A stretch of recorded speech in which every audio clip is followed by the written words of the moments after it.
this is a national institution in Argentina. In England, it's the tea, and this is a type of tea, a type of herbal tea. It's called mate, yerba mate.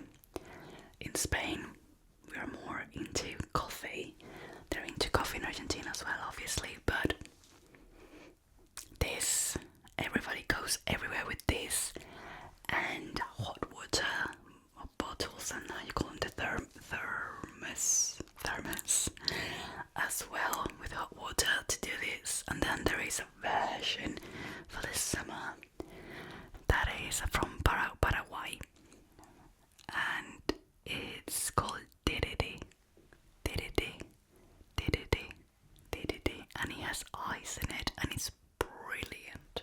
Problem is, don't drink too much of this because it will make you go to the bathroom, and it has caffeine, so try not to drink it at night.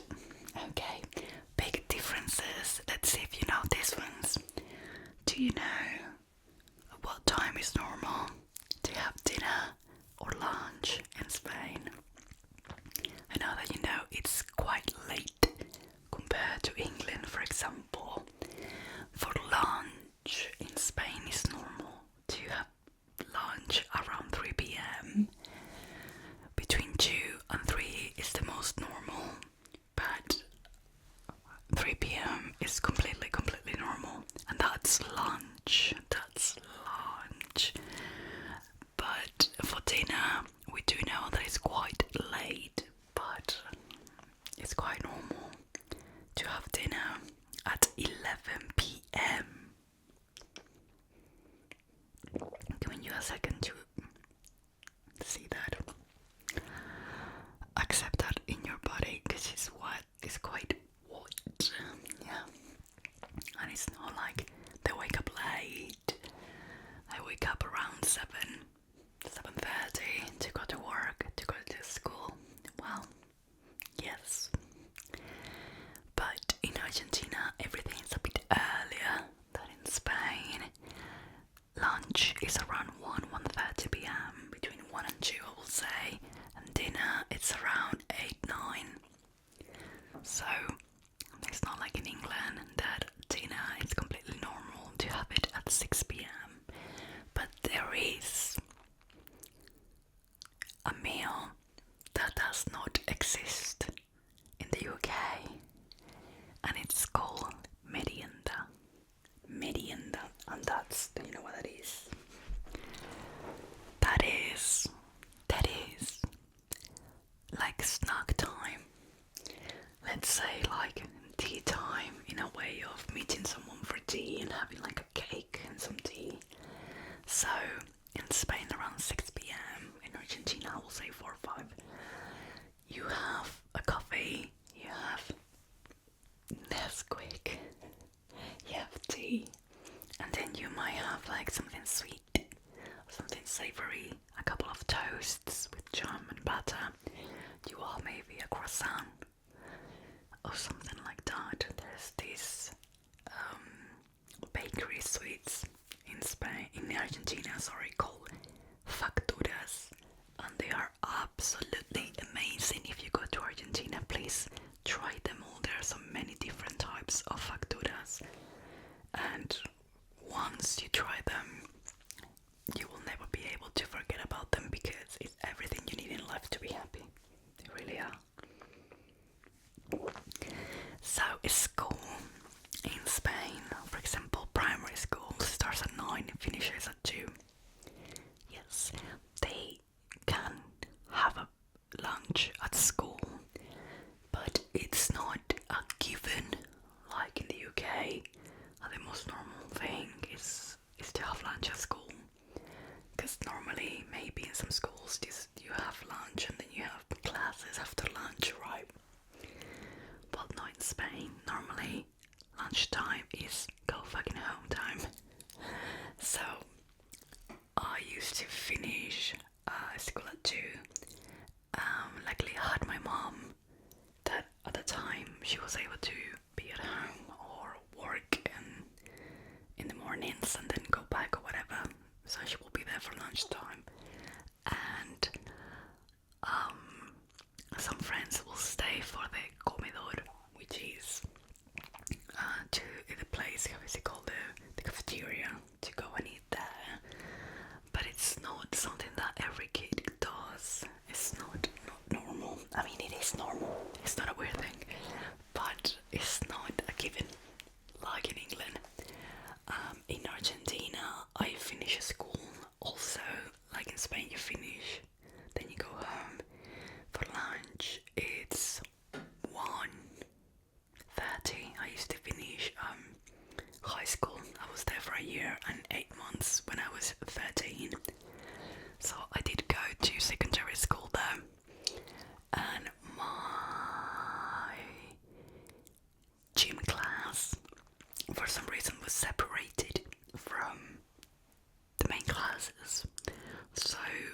yourself, because sometimes you will finish like your classes at like 1:30, and then you will have 30 minutes to eat and then gym, and you'll be like, I don't know if to eat now and be super full running or not eating anything and be dying.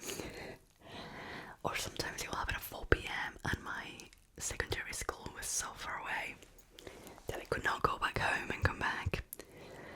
So I would just spend like 15 hours away from my home or something like that. Yes. And then dinner in Argentina, it is around 8-9. I think I've said that. Just because I've filmed also the Spanish version, so I don't know if I said that.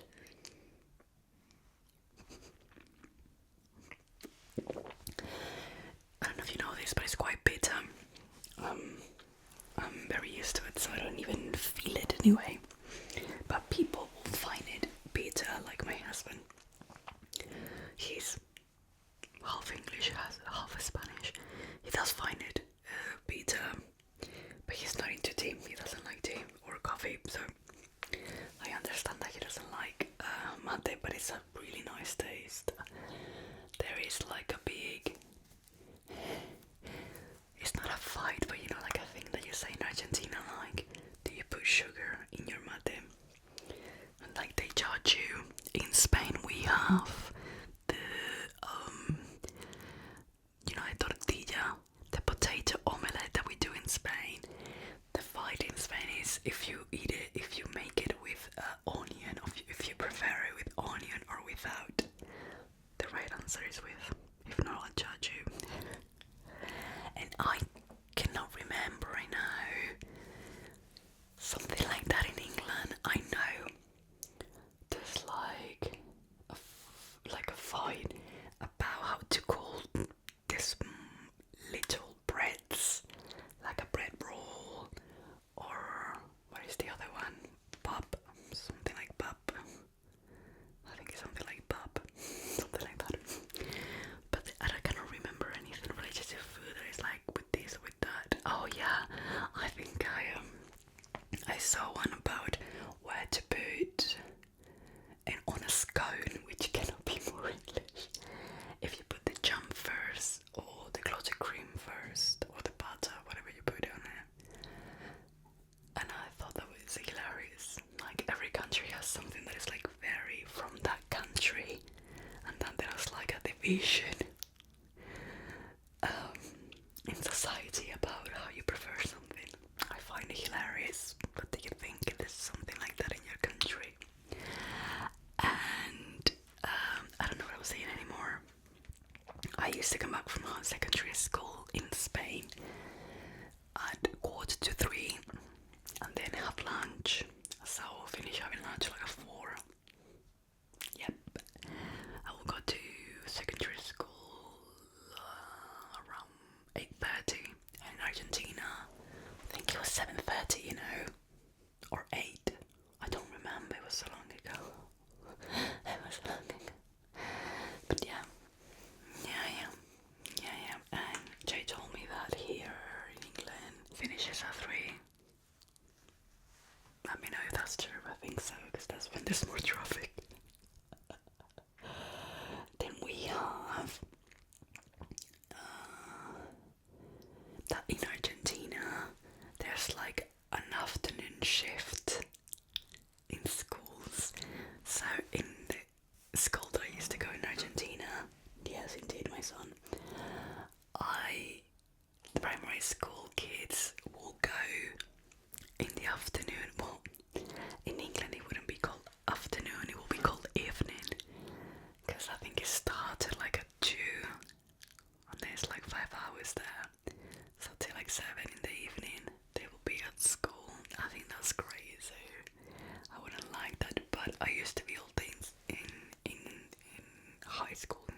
So in that school, in the morning I will have like normal school, and then in the afternoon and evening I will do like dance and singing and theatre. We'll do like, but it was like a double. I don't know. It's not a degree, but you know what I mean. Like, it was weird. It was weird. Let me tell you. So I think that's weird to go to school in the afternoon or evenings. Like for uni, I think that's normal. Like if you work or something, but I actually, does that even exist in England to go to uni? Like at night, because you know people work. I don't think that exists. But in England, with a student loan, you kind of can, you can like stop working or work less actually. But in Spain that's not normal. In Argentina it is, but you also have the evening uni, but it's the same uni, it's not like less or anything. But in Spain, I don't know, must be a bit better now. But when I did go in Spain to study English in uni, it was not good. You couldn't, no one would hire you if you couldn't do full time, basically. Always, it was good times, 2012, 2011, 2012, yeah. You know that in England they only have 6 weeks of summer, the kids, right, of holidays for the summer. But obviously it's because then in Easter you have 2, in Christmas you have like 3, right? But in Spain we basically have like 3 months. In Argentina it's the same. We have from like 20 something of June till like the 10th of September, something like that. And Argentina obviously is different because it's south hemisphere is how you say that word. So there the summer is from December to December to March. So yeah. Which when I was little, I always thought it was sad that English kids did not have like a full summer. It didn't feel right for me, but now as an adult, I can see like how parents can obviously work around the kids' holidays easier when they are separated better around the year. But yeah, 3 months of summer was amazing. Listen, as a kid, that's the dream, boys. That's the dream. So, I was telling in the Spanish video that in England they go out quite early compared to Spain. In Spain, people don't go out like to a nightclub till 12 a.m. and then you wouldn't come back before 5, 6, 7, 8. You can even go to an after, and the afters are open till like 11, I think, something like that. It's crazy. I wouldn't want to work in an after, Jesus. That sounds awful. Oh my goodness. But yeah, I actually prefer the English way. In Argentina it's kind of the same of like in Spain. I do remember going out a bit earlier. But obviously we also do pre-drinks in Argentina and in Spain. My son woke up. He's scratching his ear. Good morning. Top of the morning, good sir. Are you also itching on the other ear or not? He had a long nap. I know. Do you want to say hello to your friends? To the other sleepy kitties? No, he's gonna have a shower now. It's okay. So you do pre-drinks, but it will be like at 9 p.m. But I do prefer the English way, which is like going out at 5, 6, well maybe, depends. I mean, you can start at 2 p.m. easily, maybe earlier. And then be home by 11 p.m, 12, 1. I mean, the latest that you can stay out, or the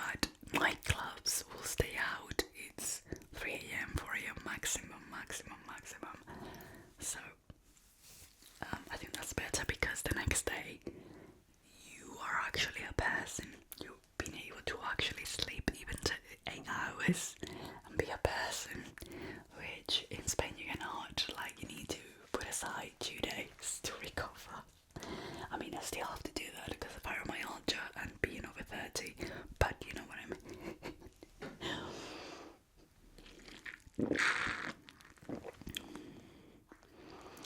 I love false friends, as in words in Spanish in this case that sound like they're the same as in English, but actually their meaning is completely different. And that was the ones that I find really funny. It's molest. Molest, it means to abuse sexually of someone, right? And in Spanish it means to annoy someone, which, I mean, to a different level. There's different levels, right? But it's just to annoy someone. Like, oh my god, stop molesting me. It means, oh my god, stop annoying me or bothering me, right? The other one is pedestrian. I found it quite funny because pedestrian sounds like a Spanish word used in both countries. That it's pedrasta, I think it is. I never know where the R goes. I don't say it quite often. And it's a pedophile. So every time I see, like, you know, like roadworks, and there's like signs saying pedestrians only or something like that, I giggle. I am sorry, I love stupid jokes like that, so I'm like, oh damn. The other one, I had an English friend that also speaks Spanish, and he said, he was telling me about a student, and he was like, let me introduce you, not me, and I introduce myself to my student, or something like that. And I turned around and I was like, I really hope you didn't, because introduce in Spanish, it's he said introducir, that's the verb, and that means in Spanish to get inside something. So basically in Spanish he was saying he got inside his students. I was like, I really hope you didn't. And it's because it looks the same, but it's not. We actually use the word present to present someone or to someone. So, yo me presenté a mi estudiante. I introduced myself to my student. So, yeah, be careful, because there are false friends that don't mean anything bad, but these three, be very careful. Just keep an eye out. In Spain and Argentina we use 24 hours clocks, and here in England I actually had, obviously my classmates, they are Gen Zs, so it's a different generation, so maybe that also plays a part in it. I don't know. Tell me about it if I don't know. If you know, actually. But I think one time I put like 18, and then obviously the dots from the clock, 18.00 HS, right? And they were like, oh my god, why are you making me do maths? It's 6 p.m, mate. 6 p.m. is not difficult. So yeah, I find it hilarious how people get a bit confused in England when you use 24 hours clock. I mean, I do use AM and PM all the time, but I just find funny how people, because we just like, we know that 10, if you say I'll see you at 10, then I know that it's 10 in the morning. I mean, if you say I'll see you at 22, I know that means 10 p.m. I suppose, because we learn it when we are so young that we don't see any problem with it. But yeah, big difference there.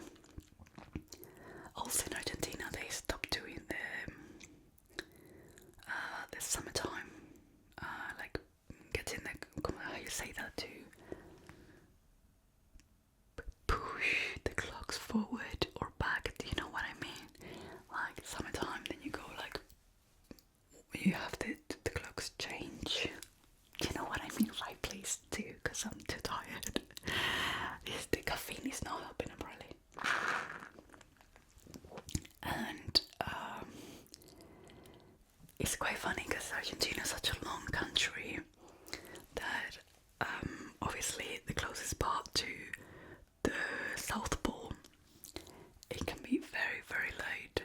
Well, kind of like in the north of Scotland, right? It can be like 11 p.m. or 12, and there's daylight. But because of the not changing the clocks, it happens way more. But yeah, I'm actually quite tired of that. I feel like it's something that should be completely banned. I hate it. Because then my body's like, oh my god, I'm sleeping more, I'm sleeping less. It's just an inconvenience. Twice a year. So, you know, like in England, it exists, the milkman. Obviously, not so much anymore. People don't get milk delivered to their houses, to their front doors as often as it used to, but still happens. But something very common one in Spain and one in Argentina is in Spain you have el butanero. That is the one that brings the cans of, how you say butano? Butane. Gas. It's a gas, okay? It's for, it's like this big, gigantic cans like these. Quite heavy when they're full. Let me tell you, these guys are ripped. And it's for the house, like, it wasn't that common, especially obviously in the past, to have natural gas like centralized in their homes. So they just go around the neighborhoods with these gigantic orange cans, like this color, quite bright ones, and they make like noise. And then you have, it's very common for people to go to in the mornings, to be able to go to their balconies, because it's the most common thing is to live in a flat in Spain. And they like to just scream from the balconies and be like, Butano! And they like turn around, and they're like, Chew! And then they go and they have to go. It's quite, I imagine that for English people that must be like a big cultural shock. But you need to think that it's like the milkman, okay? It's just gas, so you're able to have hot water or be able to cook. But now it's everything. Nowadays it's more like electric or just centralized. I remember when we changed in my parents' house to centralized gas. That was beautiful, because then you're having a shower and suddenly there's no more hot water. Yeah. And in Argentina you have el sodero. El sodero is the one that brings you soda, like sparkling water, but it's like a siphon, like the siphon one. It's like a big thing, and they do the same thing as the milkman. They come, they leave the crate, then they take the empty ones, they leave you the full ones. Yep, that's how much sparkling water they drink in Argentina. Basically, it's me. I am a big sparkling water drinker. All the way, I love it so much.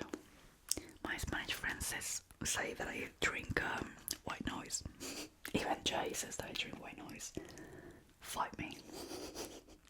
And of course, these 3 different delivery services in each country have something more in common.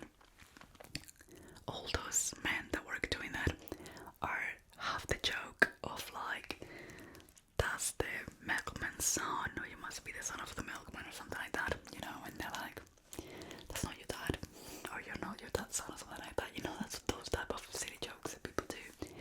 It's the same in Spain with the butanero, the gas guy, and in Spain in Argentina with the sparkling water guy. So there you go. Enjoy all this information that is so random. You're going to be like, you're gonna be so cultural.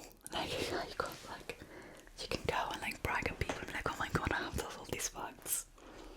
So I have written here, English people wearing flip-flops in November. Listen, I saw it, Birmingham, in the city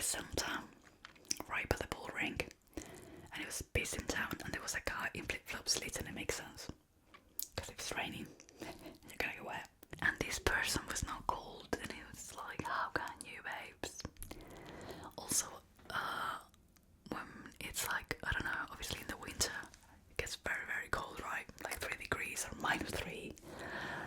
And then suddenly you have one day of like 14 degrees, and suddenly that's it. Short sleeves, men wearing shorts. It's like,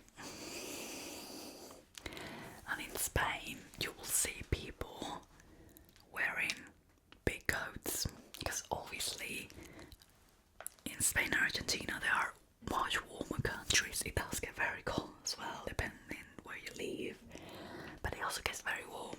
So people are not used to that.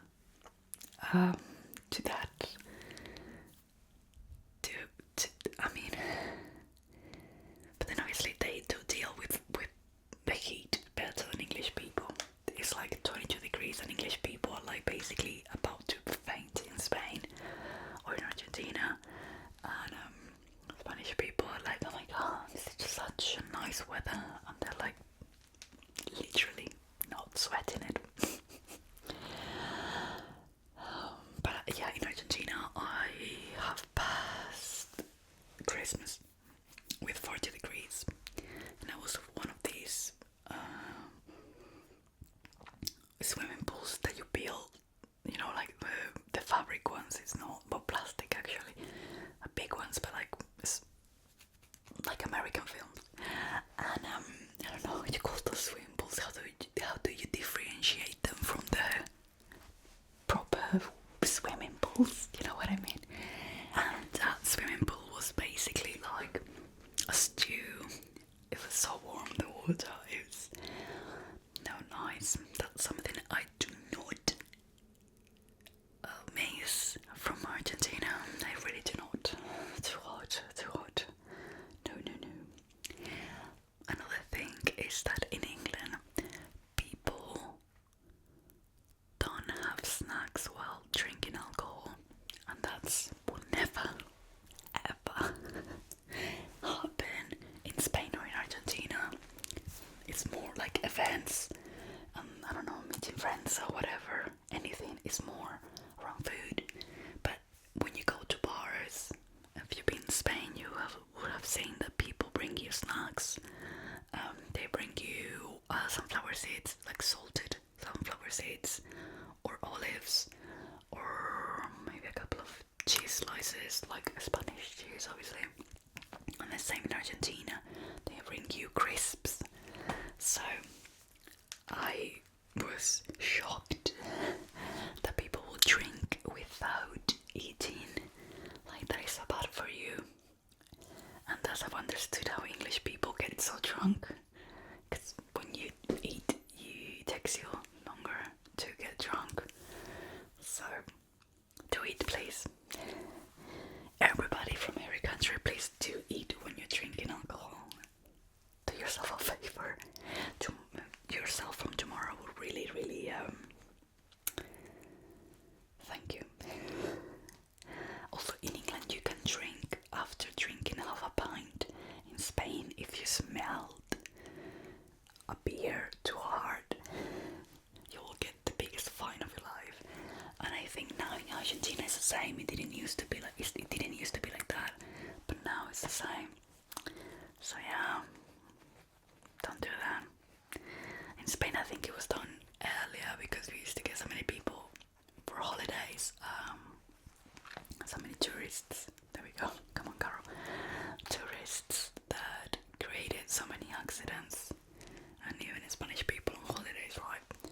So they really needed to put that in place, which I think is really good. Half a pint, I think that's so much. It's too much. And another thing is that Spanish people are noisier in public than English people, and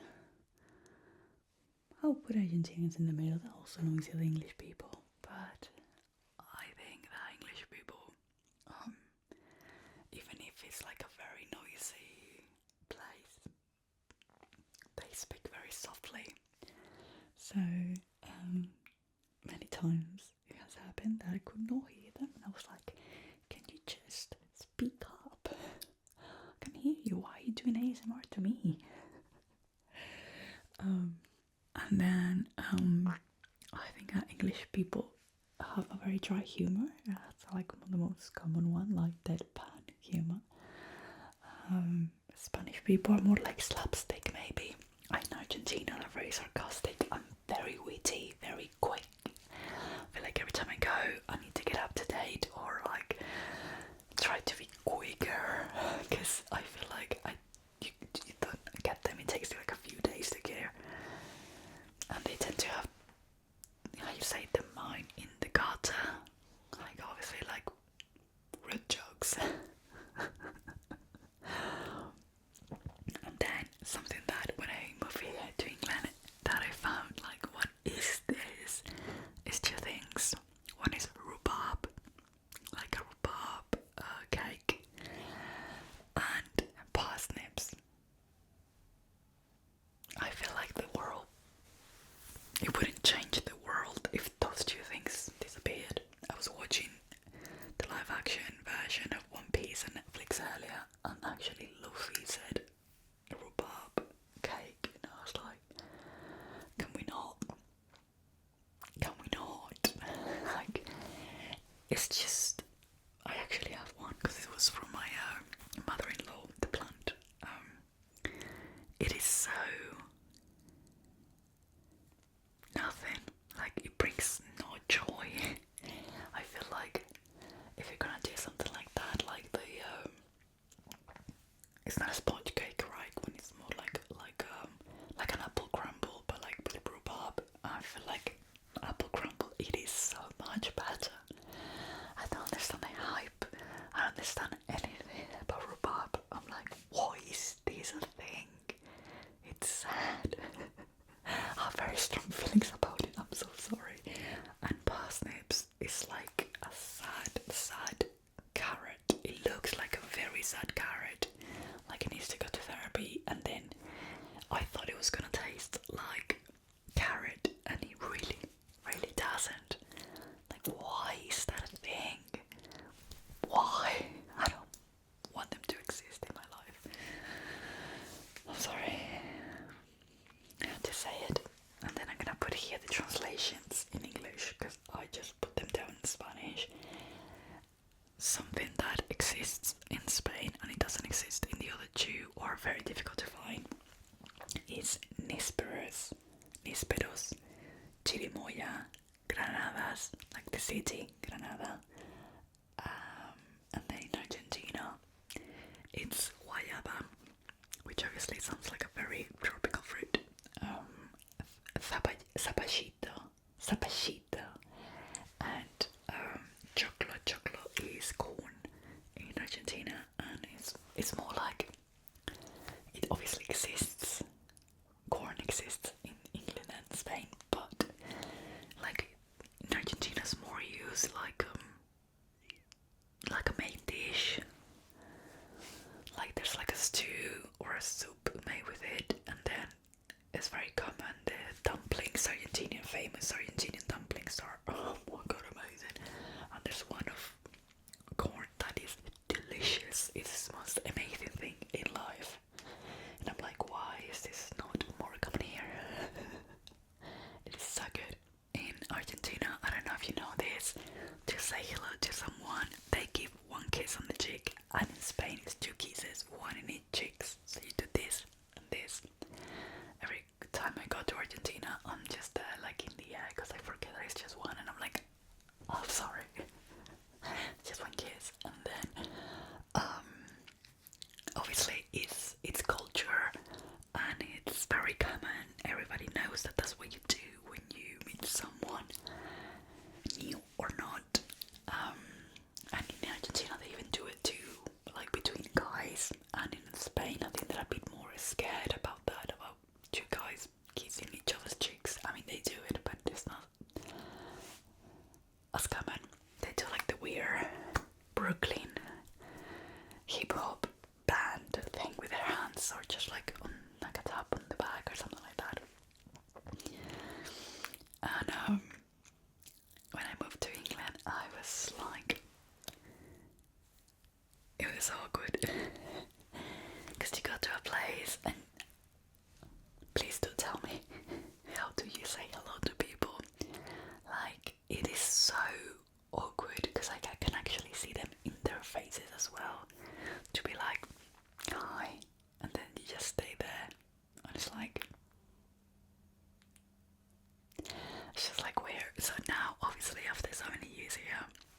just enjoy making people uncomfortable by just going for a hug, like a quick hug with one arm, right? Chew if it's family. I just really enjoy making them feel uncomfortable. I am so sorry. No, actually, I'm not sorry. It's just, I feel like there should be like more, like people stop giving the hand, right? If it's not like a formal setting. But then there's like nothing in the middle. If it's someone that you're really good friends, you just give a hug, or a friend, you just give a hug, right? But it's just weird not to have something culturally acceptable to say hello, like even a fist bump, mate. Like I just want to have something to like hi, or like hi, I need something, because I can see that the other person is also uncomfortable. So I'm like, well, if you are both going to feel uncomfortable, I'm just gonna go for a hug. Obviously not with unknown people. And then you should have seen in Argentinian family reunions, like you go into the room, there's 20-30 people there, and they do give one kiss to all of them. Like you need to leave, like start planning that you're going to leave like 30 minutes before it, so you can say goodbye to everyone. It's a whole thing, yeah.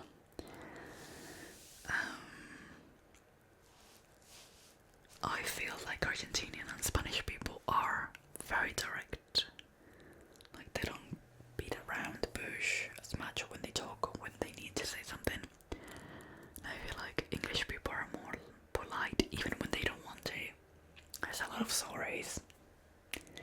Like obviously Spanish Argentinian people apologize, but I feel like they come across as rude or blunt, but they're not being blunt or rude. It's just that just obviously they need to say things in a good way, in a nice way, without being mean, obviously, in the right setting, the right place, but they're more like direct, which I think is nice, but obviously depends on the situation. Yes, exactly. Sometimes you just need people to be awfully polite. I don't know. Depends on the situation. On that note, I do feel like Spanish and Argentinian people, obviously they're more, I think it's the weather, they're just warmer than English people. English people always feel like a bit, it's not cold, obviously they're not cold, it's just compared to these two other countries, they're a bit more like, in Spanish we say dry. It sounds so bad. It's just like, and in Argentina, I think it's like in English, they say short. Like, I don't know.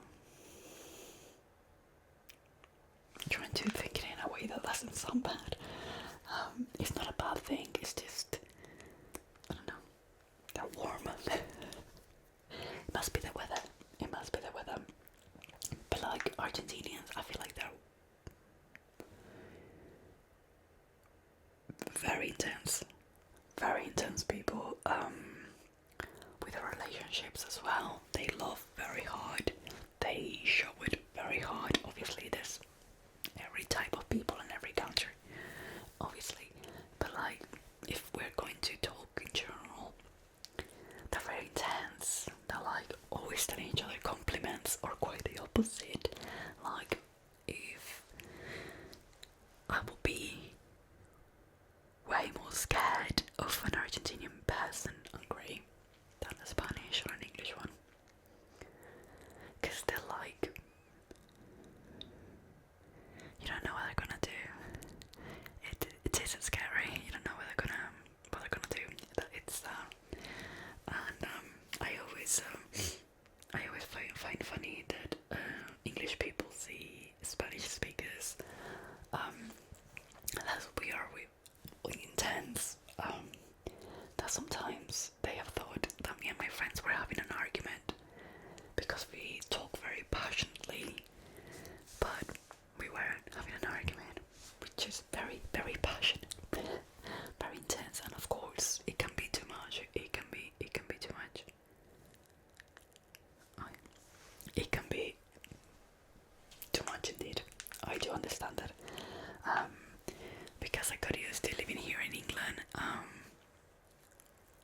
every time I go back to Spain, noise in public, it is ridiculous how it bothers me because I'm not used to it. If I go back to Spain at some point, I don't know how I'm going to film ASMR. I'm gonna have to live in the countryside because it wouldn't be possible. I have no idea how Spanish speaking ASMR artists do that. I'm so proud of them. I mean, most of them do film like 3 a.m, 2 a.m, like very late.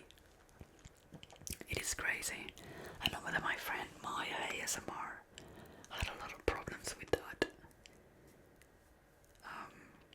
Because obviously you come from England, which is like culturally normal to be quiet, to not be loud in public in your house. I'm pretty sure that my neighbors think that I am such a loud person. I am so sorry. Just because, I don't know, because it's my house. I'm not gonna be quiet in my house. I do get it in public. In my house now. As long as you're not shouting at 11 a.m. Oh no, sorry, 11 p.m. You see, I could have just said 23 hours. Would have been easier. Another thing is that in Spain, being late, it's way too normalized. Like obviously, you have every type of person everywhere, but like I have encountered that way more in Spain, where people are just like made like the time that we were meeting was not a suggestion. Why are you doing this to me? And in England I feel like being on time, it's being late. Like I feel like it's better to arrive like 10-15 minutes earlier. You look better with someone. I don't know. I've always tried to do that anyway. I hate being late. Yes, my moon. I'm about to finish, no worries. In Argentina, I didn't have the problem. I think like they will just be there on the dot. Obviously there's every type of person everywhere, but in general. Another thing is that public TV, you have to pay for it in England, which is, I find it ridiculous. How is that public? I had one of their agents even trying to get into my house during COVID, to check that we were not watching BBC or anything. And I was like, babe, you're not getting into my house. Like, you're gonna have to come here with a, what you call it, a warrant. Like, you're not coming into my house. Like, I don't care what you think. And the thing is, really weren't. Really weren't. But in Argentina it's like very common to have cable, like private TV cable, I suppose. Yeah, my mom, it is. But in Spain it isn't. Like now with Netflix, obviously, and all this stuff, all those platforms everywhere, the situation is changing. But when I was little, I used to go to a friend's house to watch Cartoon Network. Because in Spain it was expensive. Like, it's not like a rich person thing, right? But both parents were working good, in a good job.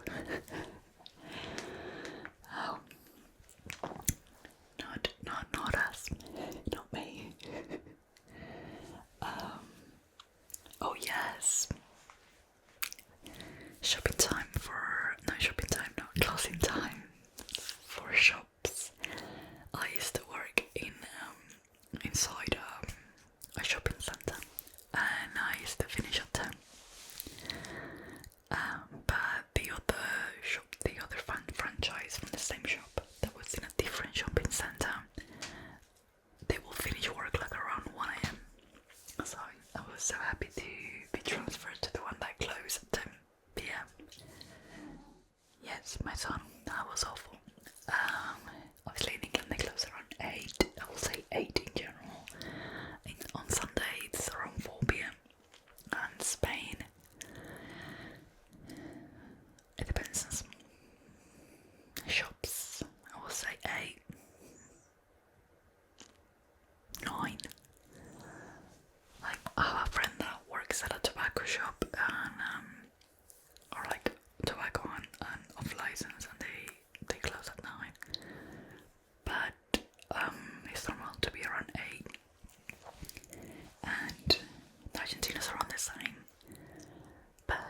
It's very common, especially in the summer, if it's like a seaside town, the things that stay open till 10.